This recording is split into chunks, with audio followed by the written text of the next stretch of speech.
Man farraja'an muslimin kurbatan min kurabid dunya farrajallahu anhu kurbatan min kurabi yaumil qiyamah. Siapa yang melepaskan satu kesulitan dunia, dilepaskan Allah dari satu kesulitan hari kiamat.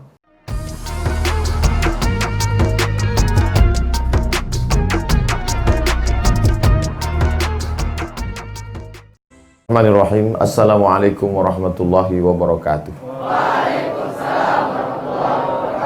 Alhamdulillah wassalatu wassalamu ala Rasulillah wa ala alihi wa sahbihi wa man da'a bi da'watihi wastanna bi sunnatihi ila yaumi liqa'i rabbih. Yang sama-sama kita hormati Al-Mukarram Kiai Haji Hanafi Usman MPD, pimpinan Rumah Tahfiz Quran Umar bin Khattab Bogor. Mudah-mudahan dipanjangkan umurnya, disehatkan badannya, dan kita mendapatkan keberkahan ilmu beliau sampai hari kiamat insyaallah. Amin ya rabbal alamin. Bapak-bapak, ibu-ibu donatur, wali santri, santriwan, santriwati, tak dapat saya sebut satu persatu. Insyaallah kita semua dimuliakan Allah Subhanahu wa taala. Amin ya rabbal alamin. Pondok pesantren itu rukunnya ada 5. Rukun itu artinya tiang.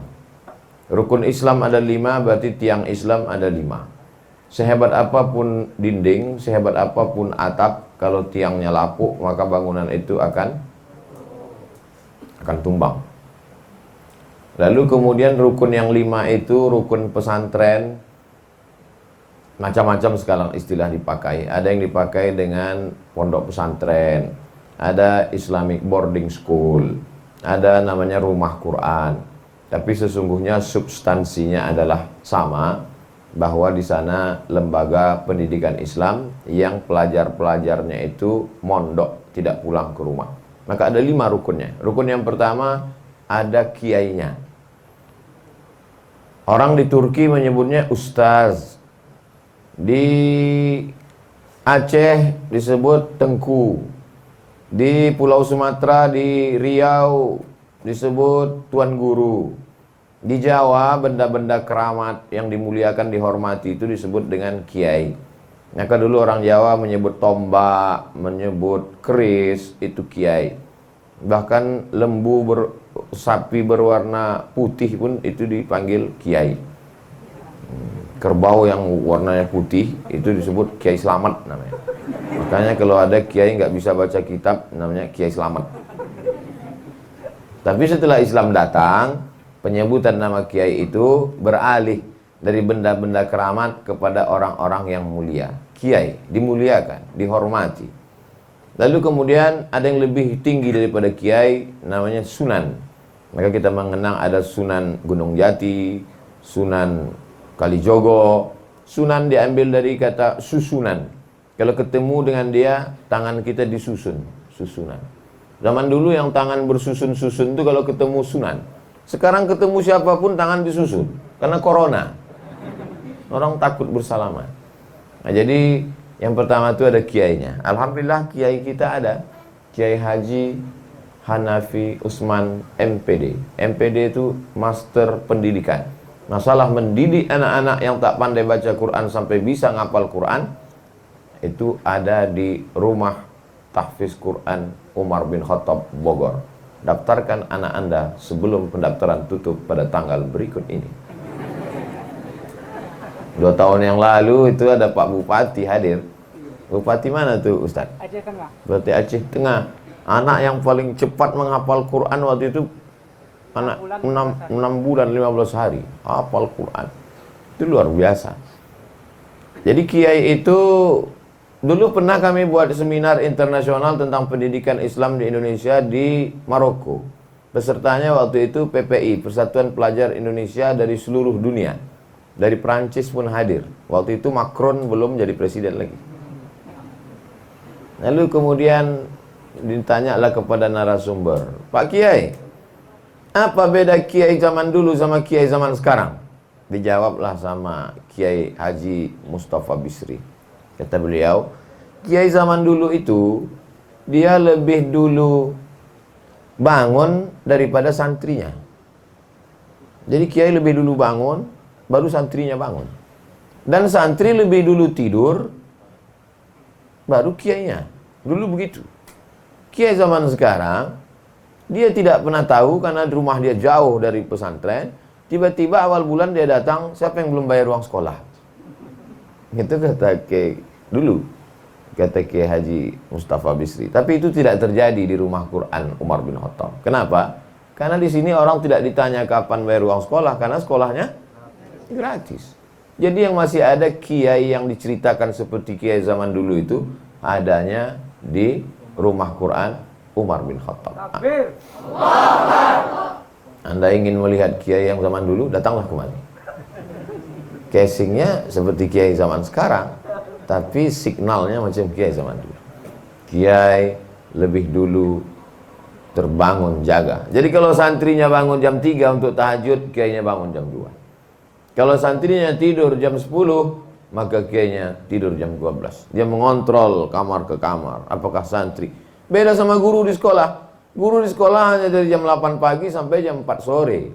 Tapi kiai, dari mulai bagaimana tempat tidurnya rapi, dari malam bagaimana melipat pakaian, diperiksa semua kuku santriwan santriwati. Dia tahu mana yang udah mandi, mana yang belum. Dia tahu mana kerahnya ada kitab kuning apa tidak, Arab gundul. Dia tahu bau santri itu, tahu dia. Lain orang lain baunya. Dari mana Ustaz mengatakan bau manusia itu lain? Coba baca tentang kisah Nabi Yakub alaihissalam. Nabi Yakub itu sampai buta matanya dipisahkan dari Nabi Yusuf. Tapi begitu dia mencium, inni la ajidu riha Yusuf. Aku mencium bau Yusuf. Dicium oleh dia. Jadi jangan macam-macam kalian. Belum mulai buka mata, cium baunya. Nah, ini lain baunya. Bau ikan panggang. Jadi kiai ini luar biasa. Jadi Ustaz Somad dulu cita-citanya sebetulnya apa? Cita-cita saya dulu jadi kiai. Saya dulu maunya pulang dari Maroko, beli tanah, buat kolam ikan, tanam kangkung, tanam ubi, buka pesantren, ngajar, lalu kemudian malam ceramah di kampung, maunya gitu dulu. Tapi kemudian saya, kata almarhumah ibu saya, kau kan S1 Al-Azhar, S2 dari Maroko, cobalah kau dulu jadi dosen. Aku ingin kau jadi dosen, kata dia. Iyalah mak, kata saya. Ikut saya jadi dosen, lulus. Habis itu saya ceramah di masjid-masjid, direkam. Habis itu diusir-usir, viral. Nah, ini ceramah, tapi cita-cita saya tetap, sebelum saya mati saya ingin tetap jadi kiai di pondok pesantren. Dan alhamdulillah, belum saya jadi kiai, masjidnya udah jadi duluan. Masjid Al-Musa. Masya Allah. Terus terang, kalaulah tidak segan nangis di depan anak-anak, udah nangis saya. Tapi saya tahan, nanti saya nangis takutnya kata jamaah, alah paling nangis kena asap ikan bakar. Jadi cita-cita saya, karena kalau detail rasanya udah panjang sekali. Sampai penuh itu tadi prasasti itu. Profesor, doktor, Kiai Haji Abdul Somad, LC, DSA, PhD. Itu pun masih kurang lagi. Datuk Sri Ulama, Setia Negara, KI Jaga, Mangkudilaga. Tapi ada satu kerinduan, rindu duduk bersama santriwan santriwati, rindu mengontrol mereka sholat berjamaah, rindu membimbing sholat tahajud malam. Tapi kalau saya tinggalkan tabligh akbar penyemangat umat keliling ini, saya dilema. Satu sisi saya dikatakan, Ustadz semangat terus keliling, bangkitkan semangat kami. Jadi saya keliling lagi. Sampai kapan ini Pak Ustadz? Ya sampai orang capek mendengar atau saya capek ceramah. Tapi sebelum mati tetap ingin mengajar di pondok pesantren. Pesan yang ingin saya sampaikan sebenarnya adalah para ustadz yang sudah ada di pesantren ini nikmat besar. Berapa banyak orang ingin jadi guru mengajar di pesantren, tak tercapai cita-citanya. Tak tercapai. Niatnya ada, santrinya nggak ada. Niatnya ada, tanahnya tak ada. Ini lengkap semua. Masjid di atas air, inilah dia. Di Maroko ada masjid di atas air, laut Mediterania, didirikan oleh Raja Hasan II. Tertulis, wa kana arsyuhu 'alal ma'. Singgasana di atas air. Di atas laut. Tapi ini lengkap di atas air, ada ikannya di bawah. Ikan mentah dan ikan matang. Ada semua. cantik, indah. Dulu saya melepas ikan itu di sini 2 tahun yang lalu. Mungkin ikan-ikan yang saya lepas itu sudah punya cucu cicit. Cucu-cucunya itu yang sedang dibakar itu. Ini terus terang saya tak bisa lama tausiah ini karena hilang fokus saya menengok mereka. Tapi 5 rukun itu tetap akan saya sampaikan. Guru santriwan yang disebut dengan kiai itu tidak bisa dibayar dengan uang. Apa sanggup kita membayar jerih payah, tetes puluh keringat air mata mereka dari mulai bangun pagi sampai tidur malam? Tak bisa kita bayar. Maka ini ada seninya. Sesuatu kalau kita cintai, kita nikmati. Kalau mencintai santriwan, santriwati, mengajar itu seni, senang kita, maka nikmat. Tapi kalau kita stres, tidak suka, depresi. Maka saya sampaikan kepada para ustadz, para kiai, kalau memang ini dinikmati, itu insya Allah panjang umur. Tapi kalau tidak, kita jadi stres, depresi, silap-silap bisa nyemplung ke kolam ini. Kenapa? Karena dia suntuk. Tapi saya yakin dan percaya, Al-Quran itu adalah obat. Karena Allah mengatakan, wa nunazzilu minal Qur'ani ma huwa syifa. Kami turunkan Al-Quran itu syifa, sebagai obat, penenang jiwa. Orang yang datang dari kota besar, hiruk pikuk, galau, datang kemari tenang pikirannya. Saya pun begitu masuk, datang kemari melangkah, suasananya, santri-santrinya, tenang. Sempat agak suntuk tadi sejenak, membayangkan WC yang 6 tadi. Dalam hati saya, nanti saya akan, waktu tadi Ustadz Hanafi Usman mengatakan, kita kekurangan 6 WC. Dalam hati saya, nanti aku akan ngasih WC 1 dalam hati saya. Tapi tidak saya bilang dalam hati saya. Habis itu pas selesai, langsung Ustadz Hanafi bilang, Ustadz, Pak Riko menyanggupi 6 WC kata. Dalam hati saya, wah, aku tadi udah sempat niat 1. Berarti nggak jadilah. Tetap saya kasih, tapi tidak untuk WC itu. Saya diduitkan aja nanti saya titipkan ke Ustadz Hanan. Itu saya cakapkan gini, takut saya setan kan, nggak usah jadi aja, nggak usah. Soalnya dia udah berapa kali bisik ini, katanya nggak usah, simpan aja, bawa pulang aja. Jadi saya lawan, setan, aku tetap ngasih. Kata setan, gagal deh. Itu tujuannya saya sebutkan ini.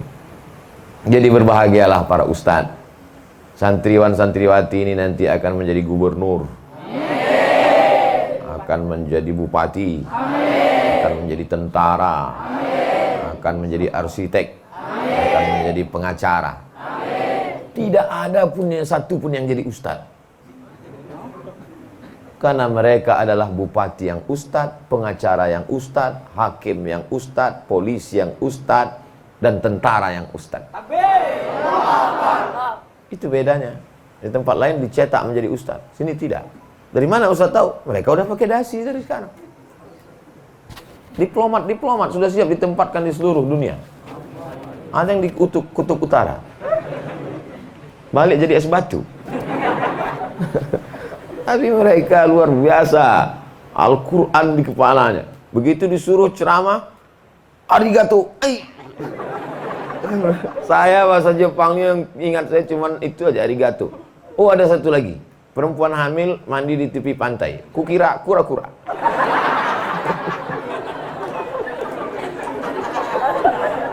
Itu jangan kalian ingat-ingat. Aduh, Masya Allah. Ketika mereka ini nanti menjadi orang-orang yang berhasil, dan kita menjalani usia tua mati, kita dimakan cacing tanah. Yang kaya-kaya hartanya tinggal, yang pejabat-pejabat jabatannya binasa. Tapi bapak, ibu, para ustadz, ustazah, para kiai, para guru, itu yang mengalir, yang menjamin mengalir itu Nabi Muhammad SAW. Iza matal insan, kalau manusia mati, inqata'a, putus semuanya. Tapi ada yang tetap connect. Apa dia? Ilmun yuntafa'u bih.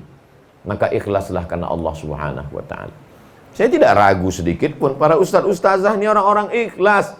Kalau tidak ikhlas, tidak akan mungkin jadi 250 anak-anak yang luar biasa. Betul? Karena keikhlasan mereka lah kalian hafal Quran. karena keikhlasan mereka. Tapi yang namanya hati itu kadang berbolak-balik. Karena berbolak-balik itulah dia namanya qalb. Qallaba yuqallibu taqallaba yataqallabu ya muqallibal qulub. Berbolak-balik dia. Pagi jadi ustaz, bisa sore jadi setengah ustaz. Bisa, tapi tidak di sini, di tempat-tempat lain. Pagi jadi ustaz ngajar nahu, sore bisa jadi ustaz ngajar pelet. Bisa, pelet ikan. Tapi kalau dia istiqomah insya Allah, maka ini kuatkan. Kalau berharap kepada pemerintah, oh terlalu jauh. Guru fisika di PNS kan, guru kimia PNS, guru matematika PNS, guru nahu, guru tajwid, guru akidah akhlak. Padahal itulah yang menyelamatkan anak bangsa. Maka kita berharap, tapi mereka tidak berharap PNS. Malah yang udah PNS jadi keluar PNS. Ustaz Somad. Mereka hanya berharap pada ridho Allah Subhanahu wa ta'ala. Ada amal yang tetap mengalir. Ini rukun yang pertama, para ustadz, para kiai. Rukun yang kedua adalah santriwan, santriwati. Bahasa Arabnya talibun. Talibun diambil dari kata tolaba yatlubu. Apa makna tolaba yatlubu? Mencari. Dia selalu mencari. Utlubil ilma walau bisin. Carilah ilmu walaupun ke negeri Cina. Dulu begitu bunyi hadisnya, carilah ilmu walaupun ke negeri Cina.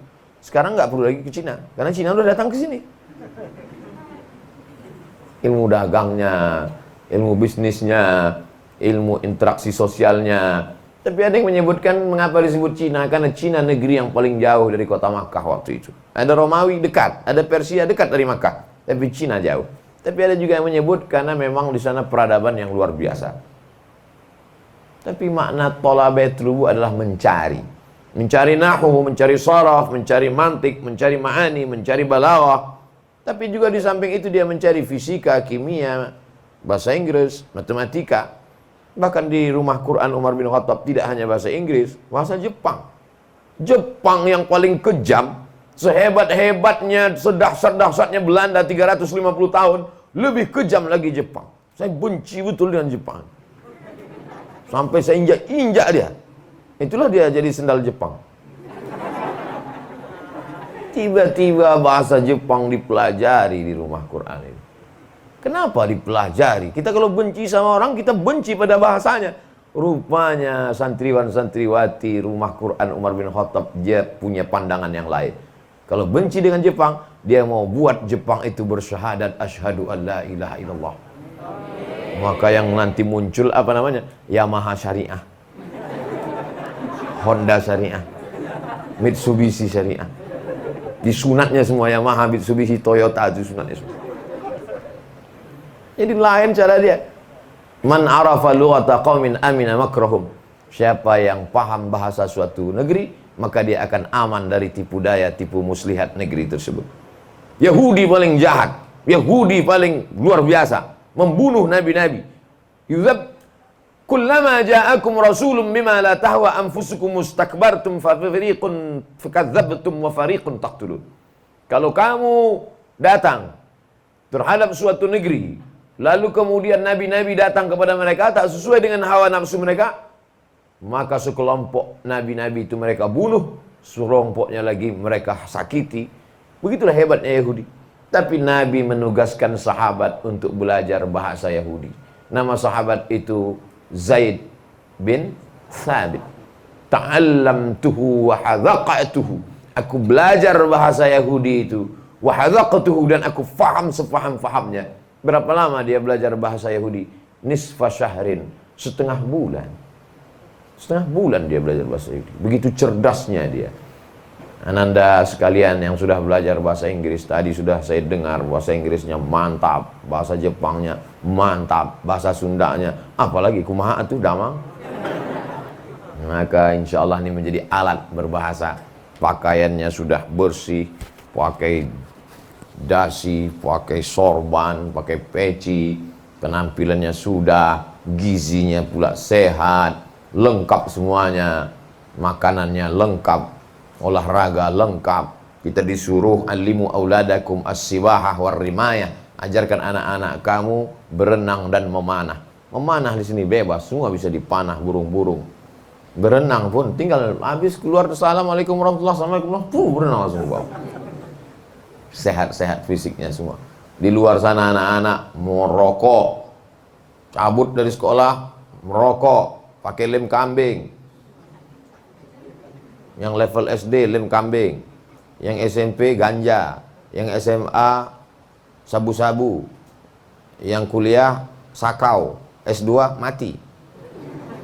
Tapi anak-anakku bersih, bersih dadanya, bersih imannya, bersih paru-parunya.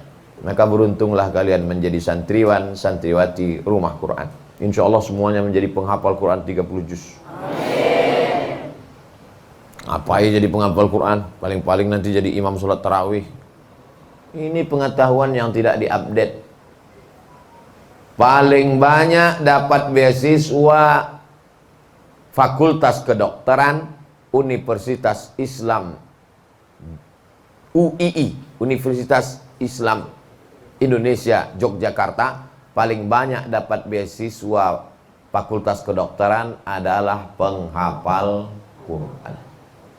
Ustaz tahu dari mana? Baca korannya? Enggak, saya sampai ke sana, rektornya yang ngomong. Paling banyak di sini penghafal Quran dapat beasiswa. Yang mau jadi dokter, yang mau jadi dokter angkat tangan. Enggak ada.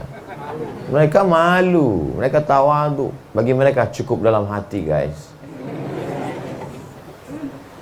Masih viral tentara angkatan laut apa angkatan udara waktu itu dites suruh baca Al-Quran. Penghafal Quran.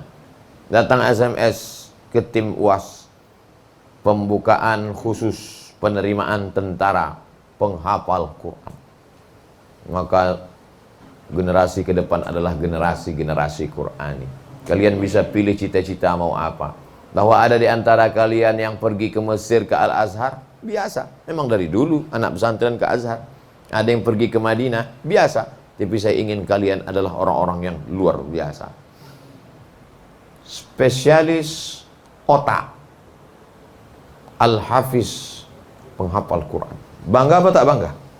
Bangga. Ceramahnya ketika di masjid dia cerita tentang mukjizat-mukjizat. Jamaah sekalian, manusia itu diciptakan dari nutfah berubah menjadi alaqah, dari alaqah berubah menjadi mudghah, berubah dari fakasawna al-'idhama lahma, thumma ansha'nahu khalqan akhar, fatabarakallahu ahsanul khaliqin.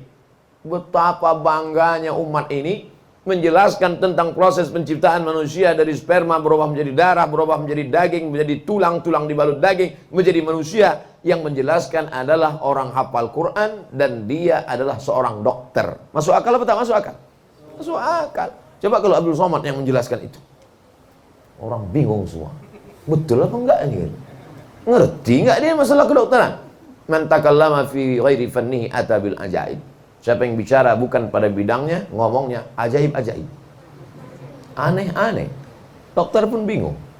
Bapak selama jadi di Fakultas Kedokteran pernah dengar penjelasan seperti Ustaz Somad ini? Belum.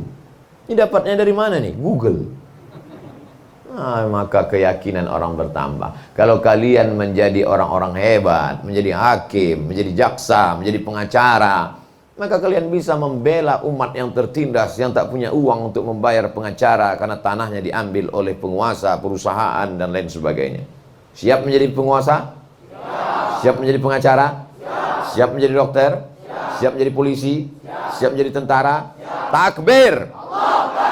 Generasi inilah generasi yang enak dipandang, sejuk dipandang mata. Qurrata a'yun, yang selalu didoakan oleh ayah ibu kalian. Rabbana hablana min azwajina wa zurriyatina qurrata a'yun, sejuk dipandang mata, enak dipandang mata. Bahasa Inggrisnya good looking. Good, bagus. Looking, look. Good looking, enak dipandang mata. Ganteng-ganteng orang. Untung saya tak ada anak perempuan. Kalau ada saya booking saja. Hafal Quran, sehat, bahasa Inggris bisa, bahasa Jepang bisa. Nanti kalau jalan-jalan ke Jepang, mereka guide-nya. Iki piro masih Ci? Ini santrinya. Jadi kalian tahan-tahan di sini sampai 6 tahun ya Ustaz? sampai 6 tahun, tamat. Setelah 6 tahun kalian akan terbang sejauh mata memandang, dan setelah itu nanti kita akan adakan reuni akbar alumni Rumah Quran Umar bin Khattab Bogor. Penceramah tahun 2050 nanti kita adakan penceramah. Waktu itu sebagian bapak ini udah meninggal, saya masih hidup. Penceramah reuni akbar angkatan 2020 diadakan 2050. 2050 waktu itu umur saya 2040, umur saya 63. 73. Oh, udah nggak bisa naik pesawat lagi. Kita pakai streaming aja lah, pakai aplikasi Zoom. Andai pun saya mati, saya tidak berkecil hati. Kenapa? Karena pahala tetap mengalir ke makam saya. Amin. Kenapa kalian amin kan? Berarti mau saya cepat mati. Rukunnya 2 sudah. Guru sudah ada, santri sudah ada. Tapi guru sama santri tidak akan bisa duduk bersama kalau tidak ada tempat duduknya. Apa itu? Masjid.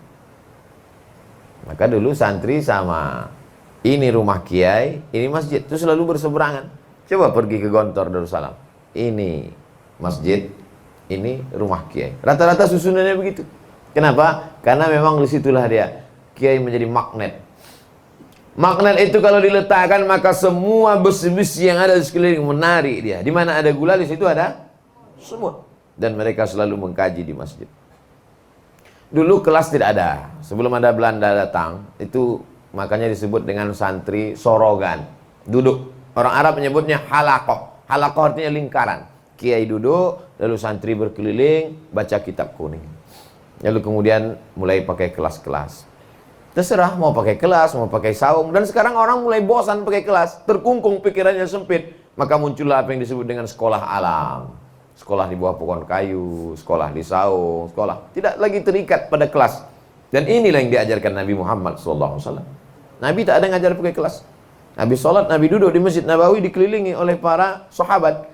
Man salaka tariqan, siapa yang melewati suatu jalan, yaltamisu fihi ilman, dia mendapatkan ilmu di jalan itu, sahalallahu lahu bihi tariqan ilal jannah, dimudahkan Allah jalannya menuju surga. Jadi masjid sebagai tempat peradaban Islam dibangun dari masjid. Lalu kemudian muncul kelas. Yang mau pakai kelas nggak salah, tapi sekarang buktinya beberapa sekolah tidak pakai kelas. Namanya apa? Sekolah agrokultural. Namanya apa? Sekolah homeschooling. Homeschooling nggak pakai kelas, belajar di rumah. Sekolah alam, belajar di bawah pohon kayu, belajar di tepi kolam, belajar di saung-saung. Karena itu kan hanya cara untuk memasukkan transformasi ilmu ke dalam akal pikiran, ke dalam hati, sehingga menjadi manusia-manusia bermanfaat, calon-calon pemimpin masa depan insya Allah. Amin. Tapi semuanya berawal dari masjid. Peradaban Islam yang begini hebat ini berawal dari mana? Dari Masjid Nabawi yang hanya 22 meter panjangnya, ke belakang itu hanya 15 meter. Disitulah dicetak Abdurrahman bin Auf, disitulah dibentuk Abdullah bin Umar, disitulah dididik Abu Hurairah radhiyallahu anhu. Maka saya yakin dan percaya dari masjid ini pula lah akan lahir pemimpin-pemimpin seperti sahabat Nabi dulu yang dididik oleh Nabi Muhammad SAW. Habis subuh mereka diajak berzikir, belajar. Di dalam kepalanya berbagai macam ilmu. Dia tidak hanya punya ilmu agama, tapi juga punya ilmu umum. Dia tidak hanya punya ilmu teori. Sekarang berapa banyak anak-anak di fakultas peternakan, fakultas perikanan, kalau cerita masalah ternak ikan, bisa dia menulis buku ternak ikan, cara beternak ikan. Tapi ternyata seumur hidup tidak pernah beternak ikan. Beternak ikan di atas kertas. Sejarah ikan, macam-macam ikan, jenis-jenis ikan, bentuk-bentuk ikan, model-model kolam ikan, cara hebat. Pas ditanya, pernah beternak ikan? Enggak. Tapi di sini kita langsung praktek. Maka ini adalah ilmu terapan. Begitu tamat dari sini, tidak semuanya jadi ustadz, tidak semuanya jadi pejabat, tidak semuanya jadi pengusaha, tapi entrepreneur. Kamu tamat dari Rumah Quran? Iya Ustaz Somad. Waktu Ustaz dulu datang ke pondok kami, saya waktu itu ada. Kamu yang bahasa Jepang itu? Enggak, saya yang bagian-bagian belakang aja Pak Ustaz. Terus apa kerja kau sekarang? Dokter? Enggak. Polisi? Enggak. Tentara? Enggak. Terus saya pulang kampung ternak ikan Pak Ustaz. Banyak kolamnya. Ya sejauh mata memandang lah Pak Ustaz. Ikannya banyak, 2 ekor. Apa kolamnya luas, ikannya 2? Memang 2 ekor Pak Ustaz, tapi sebesar paus biru. Diekspor ke Jepang. Ikan itu saya ekspor ke Jepang Pak Ustaz. Kok bisa ekspor ke Jepang? Kami kan bisa bahasa Jepang. Orang Jepang suka makan ikan. Potong ikan itu tipis-tipis, dibalut pakai nasi, pakai rumput laut, potong kecil-kecil. Namanya sushi. Yang pandai main tenis itu Susi Susanti. Ini luar biasa. Maka masjid adalah peradaban, mencetak penghafal Quran, mencetak entrepreneur muslim, mencetak. Maka dari rumah Quran Umar bin Khattab akan lahirlah rumah Quran Umar bin Khattab 1, rumah Quran Umar bin Khattab 2, rumah Quran Umar bin Khattab 3, dari Pulau Sabang di ujung Aceh sampai Papua, insya Allah. Amin. Cita-citanya mesti begitu. Kalau ada rumah Quran 1, rumah Quran Umar bin Khattab 2, rumah Quran, tentu sepaket dia. Masjidnya pun begitu juga. Masjid Abdul Somad 1, Masjid Abdul Somad 2. Itu nggak boleh robah namanya. Mengalir juga pahalanya ke makam Abdul Somad. Ini Abdul Somad ini enak-enaknya aja. Yang mengajar, susah mengajar santri-santri ini ustaz. Dia cuma datang lepas ikan. Pas datang mau makan ikan. Ya sekali-sekali datangnya pun 2 tahun sekali, tiba-tiba masjid udah jadi. Enak-enaknya aja Abdul Somad ini. Maka insya Allah ada orang-orang yang tidak dikenal oleh dunia. Ada orang-orang yang tidak dikenal, tidak viral, tapi dia lebih dimuliakan di hadapan Allah Subhanahu wa taala. Mereka adalah orang-orang yang lebih ikhlas daripada Abdul Somad. Hatinya tidak kena ria, hatinya tidak kena sum'ah. Saya iri dengan mereka. Mereka nampaknya seperti orang biasa, tapi sesungguhnya mereka bersama dengan Nabi Muhammad sallallahu alaihi wasallam. Rukun pertama ada kiai, ada ustaz. Rukun kedua ada santriwan, ada santriwati. Mereka berdua duduk bersama di masjid. Tapi mereka kan tidak cuma di masjid. Mereka lapar, ada makan, ada tempat makannya.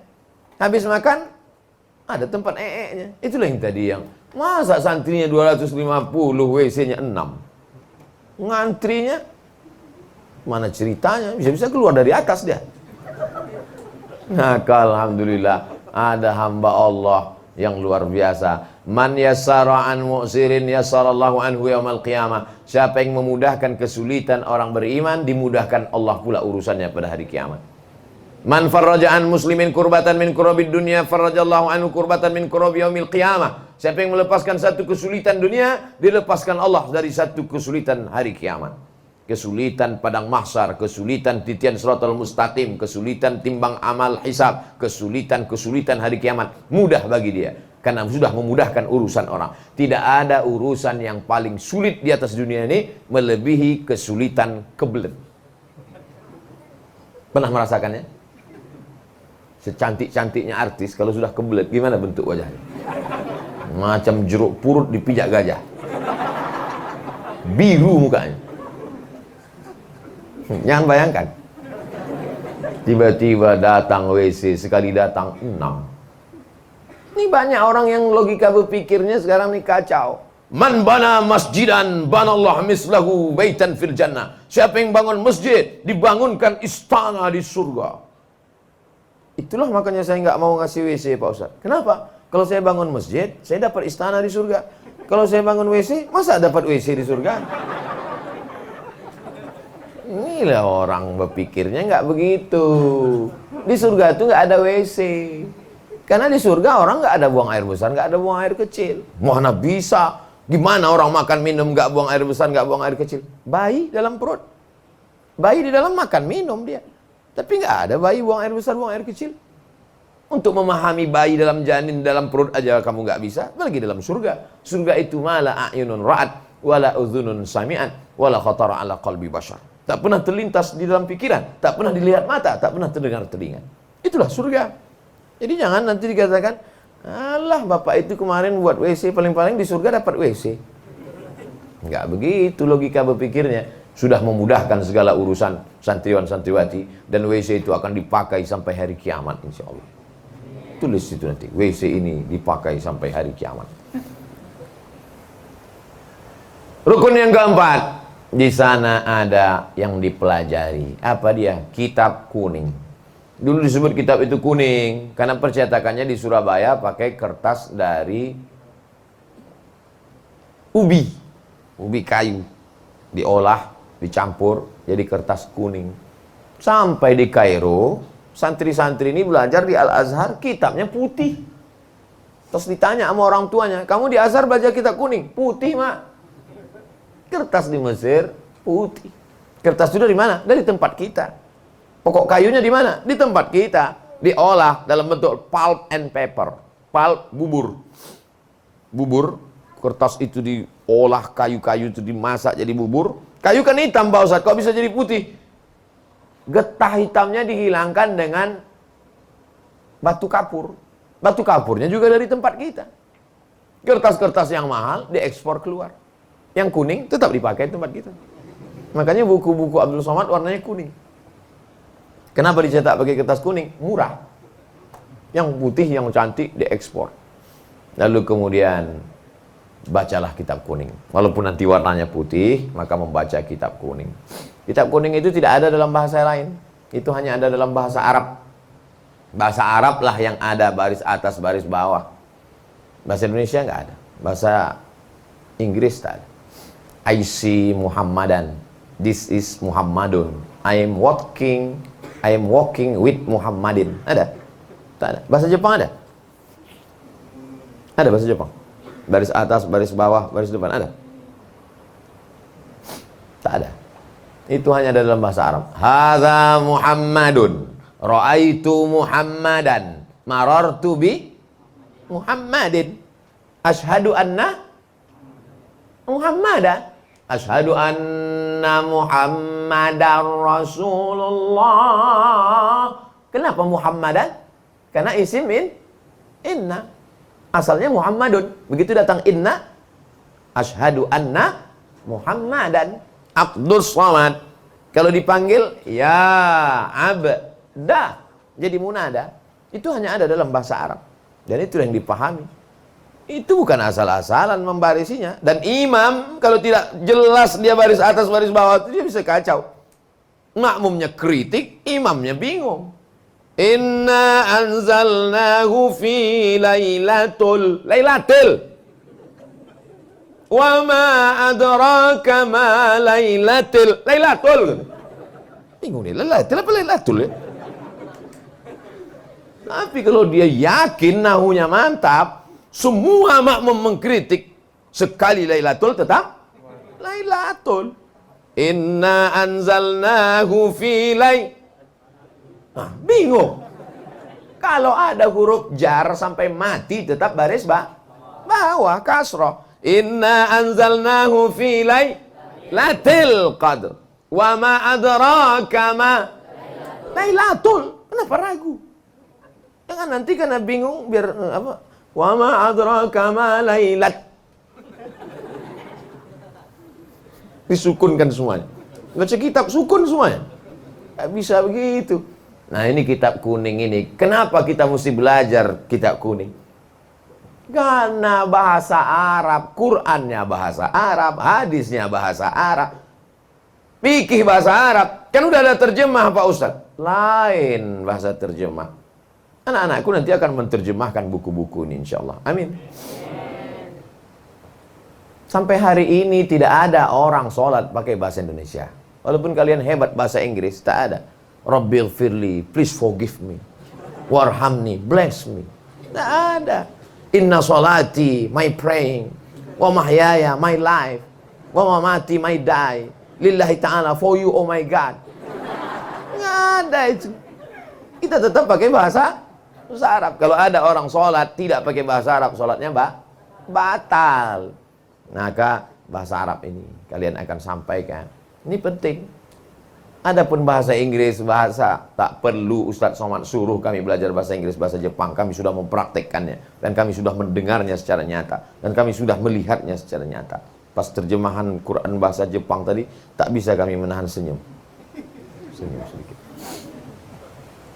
Rukun yang pertama, ada kiai, ada ustadz, ada ulama. Rukun yang kedua, ada santriwan, ada santriwati, ada penuntut ilmu. Rukun yang ketiga, Mereka bersama di masjid. Dan masjid itu ada di sekelilingnya rumah, ada asrama, ada tempat belajar, ada WC, ada toilet, ada sarana olahraga, ada ruang pertemuan. Yang keempat, apa yang mereka kaji? Mereka kaji di sana Al-Quran, hadis, fikih, usul fikih, qawaidul fikih, ulumul hadis, mustalah hadis, rijalul hadis, mukhtaliful hadis, tafsir, ulumul Quran, arud qawafi, tajwid, semua ilmu-ilmu keislaman. Tapi juga mereka di sana belajar tentang ilmu entrepreneur, bercocok tanam, bagaimana menanam jeruk, bagaimana menanam ubi, bagaimana beternak ikan, bagaimana arsitektur, membuat bangunan, bagaimana cara membuat masjid di atas air.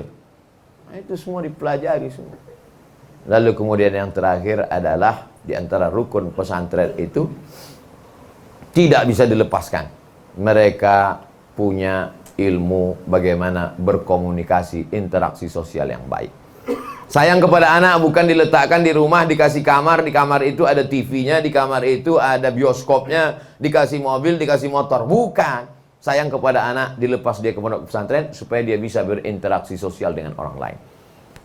Saya belajar di Madrasah Muallimin Al-Wasliyah. Habis itu di pondok pesantren Darul Arafah. Habis itu Madrasah Muallimin Al-Wasliyah. Habis itu Madrasah Nurul Falah. Dengan banyak belajar itu, banyak kenal orang, banyak berkomunikasi dengan orang. Bagaimana kita berteman? Berteman dengan orang Aceh, begini komunikasinya. Teman dengan orang Jawa, berteman dengan orang Sumatera Utara, macam-macam. Berteman dengan orang Sunda, lembut, sampai tak terdengar suara. Kau dari mana? Jawa. Bertemu pula sama orang Medan. Bertamu di rumah orang Medan. Dulu waktu di Mesir macam-macam jumpa. Rumah orang Medan. Makan gitu. Ngamuk. Takut semua yang dari Jawa takut. Saya bilang ini kawan kita dari Medan. Di Medan memang keras suaranya karena di sana banyak gunung, angin kencang. Nah, itu macam dia bukan marah, memang gitu setelannya. Jadi sedang berkomunikasi. Sehingga kalau kita paham sifat tabiat orang, kita tidak terkejut. Nah, kalau sesungguhnya dengan di pesantren ini anak-anak sedang nanti ketika kalian menjadi pemimpin, menjadi komandan, menjadi pimpinan, menjadi direktur, menjadi kepala daerah, sudah tahu tipikal-tipikal orang, sudah bisa menghadapi orang, komunikasinya baik. Berapa banyak orang ilmunya banyak, tapi tidak bisa berkomunikasi. Maka di pesantren komunikasi. Komunikasi bukan hanya belajar bahasa, tapi bagaimana memahami sifat orang. Oh, saya udah kenal itu. Dia itu kan orang dari timur, dia orang Makassar, dia orang Bugis. Saya dulu waktu di pesantren sama berteman, udah kenal baik. Nah, ini komunikasi ini mesti ditata dengan baik. Saya kira kalau ini bisa kita wujudkan, inilah cara untuk memperbaiki Indonesia insya Allah. Bapak-bapak, ibu, donatur-donatur sekalian, harta yang selama ini kau belikan mobil, kau meninggal dunia, mobilmu dijual. Kau bangunkan ke rumah, rumahmu besar, kau meninggal, rumahmu akan diambil, dibagi-bagi hartanya oleh ahli waris. Tapi yang kau wakafkan untuk masjid, untuk WC, untuk santri dan santriwati, itulah yang mengalir di hadapan Allah Subhanahu wa Ta'ala. Itu pula yang akan melapangkan alam kuburmu, itu pula yang akan memberkahi hidupmu, dan keberkahan kita semua akan mengalir berkat kemuliaan Al-Quran. Makanya doanya Allahumma rahamna bil. Rumah yang dibacakan Al-Quran, mengalir Quran di sana. Kamar yang dibacakan Al-Quran, mengalir rahmat di sana. Idza quri'al Qur'anu fastami'u lahu wa ansitu la'allakum.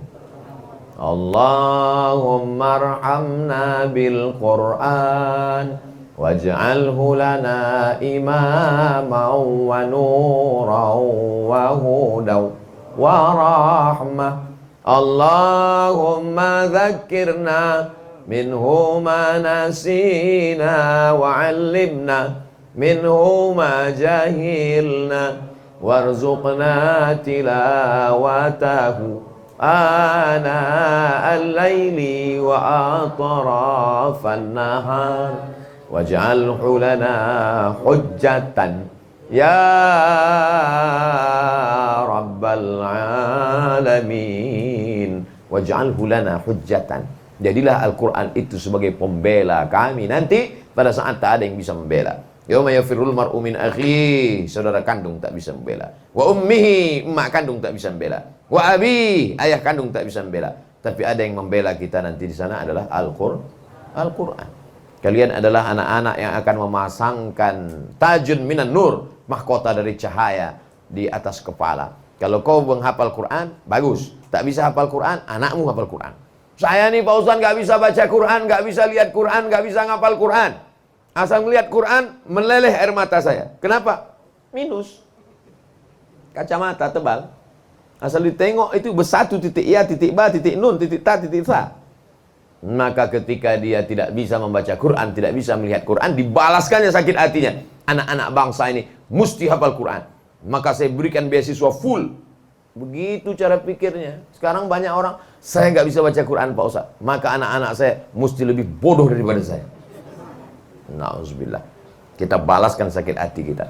Mudah-mudahan 5 rukun ini menjadi pelajaran buat kita bersama. Bagi yang sudah berwakaf, berinfak, bersedekah, saya ucapkan barakallahu laka fi rizqika. Allah memberkahi rezekimu wahai saudara-saudaraku, anak-anakku sekalian menjadi penghafal Quran, para ustadz dan ustazah menjadi orang-orang yang mengalir pahalanya. Saya datang kemari menumpang tuah, kata orang Melayu. Mudah-mudahan saya dapat kecipratan pahalanya pula insyaallah. Amin ya rabbal alamin. Ala hazihi niyah wa kulli niyatin salihah. Untuk niat yang baik ini mari kita sama-sama berdoa kepada Allah. Al-Fatihah. A'udzubillahi minasyaitonir rajim. Bismillahirrahmanirrahim. Alhamdulillahirabbil alamin arrahmanir rahim maliki yaumiddin. Iyyaka na'budu wa iyyaka nasta'in ihdinas siratal mustaqim. Siratal ladzina an'amta 'alaihim ghairil maghdubi 'alaihim waladdallin. Amin. Allahumma anzilir rahmata was salamata wal barakata 'ala hadhil jamaah. Turunkan keselamatan, kerahmatan, keberkahan kepada seluruh jamaah ini ya Allah. Allahumma arhamna bil Qur'an. Curahkan rahmatmu kepada kami berkat kemuliaan Al-Quran. Allahumma arhamna bihamalatil Quran. Curahkan rahmatmu kepada kami berkat para penghafal Al-Quran. Waj'alhu lana imaman ya rabbal alamin. Jadikan Al-Quran ini sebagai pembimbing kami, wahai Engkau Tuhan semesta alam. Allahumma rzuqna rizqan halalan tayyiban mubarakan fi. Saudara-saudara kami yang sudah bersedekah, berwakaf, berinfak, berikanlah rezeki yang halal dan barakah supaya bisa melanjutkan infak wakaf sedekahnya sampai hari kiamat ya Allah. Mengalir pada saat semua amal terputus, melapangkan kubur, menerangi alam barzah, menjadikan alam barzah terang benderang sejauh mata memandang. Ya akramal akramin, akrimna, muliakan kami, wala tuhinna, jangan kau hinakan kami. Allahumma a'inna ala dzikrika, tolong hati kami supaya senantiasa berzikir mengingatmu, lidah kami bersyukur kepadamu, wa syukrika wa husni ibadatik. La tada'lana fi maqamina hadha wa fi sa'atina hadhihi dzamban illa ghafarta. Keluar kami dari majelis ini dalam keadaan bersih dari dosa-dosa. Wala aiban illa satarta, tutupi cacat dan aib kami ya Allah. Wala musafiran illa wasalta, yang musafir sampaikan ke tujuannya dengan selamat. Wala maridan illa syafaita, yang sakit maka sehatkan untuk selamanya ya Allah. Wala hajatan min hawaijid dunya wal akhirati laka ridha wala fiha salah illa qadaitaha wa yassartaha. Adapun segala hajat kami, hajat dunia, hajat akhirat, maka mudahkanlah ya Allah, tunaikanlah ya Allah. Barik lana fi arzaqina, berikan berkah pada rezeki yang kau titipkan pada saudara-saudara kami ya Allah. Allah maftah lana futuhal arifin, bukakan pintu hati anak-anak kami untuk menghafal Al-Quran. Allahumma faqihhum fid din, dalamkan ilmu agamanya. Wa'allimhumut ta'wil, ajarkan mereka pemahaman Quran yang benar. Warzuqhum fahmal mursalin, berikan pemahaman seperti yang kau berikan kepada para nabi dan wali-walimu ya Allah. Allahumma alif baina qulubina, satukan hati kami untuk mendidik anak-anak kami ini menjadi pemimpin-pemimpin bangsa ya Allah. Allahumma dafa'na al-ghala wal waba wal fasha' wal riba wal zina wal munkar. Selamatkan anak-anak kami ini daripada aliran liberal, sekuler, komunis. Selamatkan daripada perbuatan keji dan mungkar. Allahumma khtim lana bi husnil khatimah wa la takhtim alaina bi su'il khatimah. Allahumma ja'al akhir kalamina inda intihai ajalina, jadikan akhir kalam kami ketika ajal kami sampai, yang terakhir keluar dari mulut kami la ilaha illallah Muhammadur Rasulullah sallallahu alaihi wasallam. Rabbana atina fid dunya hasanah wa fil akhirati hasanah wa qina adzabannar. Wa sallallahu ala sayyidina wa maulana wa syafi'ina Muhammad wa ala alihi wa sahbihi wa sallam. Walhamdulillahi rabbil alamin. Taqabbalallahu minkum minna wa minkum taqabbal ya karim.